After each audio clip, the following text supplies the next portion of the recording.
भाई आप मेरी बात मानोगे अगर मैं आपको बताऊं कि एक 10 साल की लड़की की मौत हो गई भाई सिर्फ टॉन्सिल्स के ऑपरेशन में। ये पीछे डेड बॉडी है हमारे एक 10 साल की बहन की। उसका टॉन्सिलाइटिस का ऑपरेशन होना था रायबरेली डिस्ट्रिक्ट में। कौन सा एनेस्थीसिया इसे दिया था कि आधे ऑपरेशन के बीच में ही ये होश में आ गई, चिल्लाने लगी, ओटी के अंदर थी, चिल्लाने लगी तेज तेज बाहर आने के बाद। पता नहीं कौन सा इंजेक्शन इसको दिया ऑपरेशन के बाद, 2 से 3 सेकंड्स के अंदर इसकी हार्ट बीट रुक गई, इसकी सांसें रुक गई।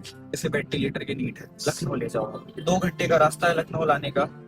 इसको हम लोग एम्बुलेंस से लखनऊ लेकर गए अपोलो हॉस्पिटल में। 7 दिनों से वेंटिलेटर पे थी और आज इसकी डेथ हो गई। सिर्फ डॉक्टर्स की लापरवाही की वजह से। उन्होंने कौन सा इंजेक्शन ऐसा लगाया कि 3 सेकंड के अंदर इसके साथ ऐसा हो गया। पूरी फैमिली की हालत खराब है। और ये सिर्फ इकलौता केस नहीं है, अभी आपने थोड़े दिन पहले एक और केस सुना होगा। इसमें भाई एक पेशेंट का भाई फ्रैक्चर हुआ था और भाई फ्रैक्चर में मर गया एक पेशेंट, और हॉस्पिटल ने क्या करा, उस पेशेंट की डेड बॉडी और 22 लाख का बिल भाई उसकी फैमिली को आके थमा दिया। इसे कहते हैं भाई मेडिकल नेग्लिजेंस, जो भाई इंडिया में ऑलमोस्ट भाई बहुत कॉमन है। इंडिया में मेडिकल नेग्लिजेंस के ऑलमोस्ट 5.2 मिलियन केस भाई हर साल रजिस्टर होते हैं। अगर आप इसे किसी भी कंट्री से कंपेयर करें तो यूएसए में भाई सिर्फ 48,000 से 98,000 केसेस ही आते हैं ऐसे हर साल।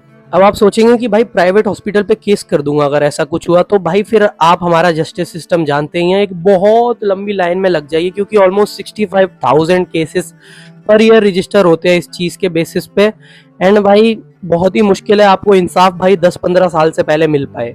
तो गवर्नमेंट हॉस्पिटल में तो आप जा नहीं सकते, फिर करें क्या। तो भाई आप अगर किसी प्राइवेट हॉस्पिटल में जाते हैं तो ट्राई करिए आप बहुत अच्छे प्राइवेट हॉस्पिटल में जाएं, उस प्राइवेट हॉस्पिटल के रिव्यूज देखें, वो कितने साल से है उस फील्ड में, उस डॉक्टर के रिव्यूज देखें, उस डॉक्टर को कितना एक्सपीरियंस है, कितने फेल्ड केसेस है, कितने पास केसेस है। तो भाई मुझे नहीं लगता हमारे देश में बहुत जल्दी भाई ये मेडिकल की हालत ठीक होने वाली है, क्योंकि पेपर लीक जिस हिसाब से होते रहते हैं भाई, नीट का पेपर लीक, ये पेपर लीक, तो भाई मुझे लगता है आधे बच्चे जो डॉक्टर बनते हैं वही वो पेपर डायरेक्टली मुझे लगता है खरीद लेते हैं और फिर डॉक्टर बनते हैं। और जो खरीदे हुए पेपरों से डॉक्टर बन रहे हैं फिर तो आप जानते हैं भाई कैसे डॉक्टर होंगे वो।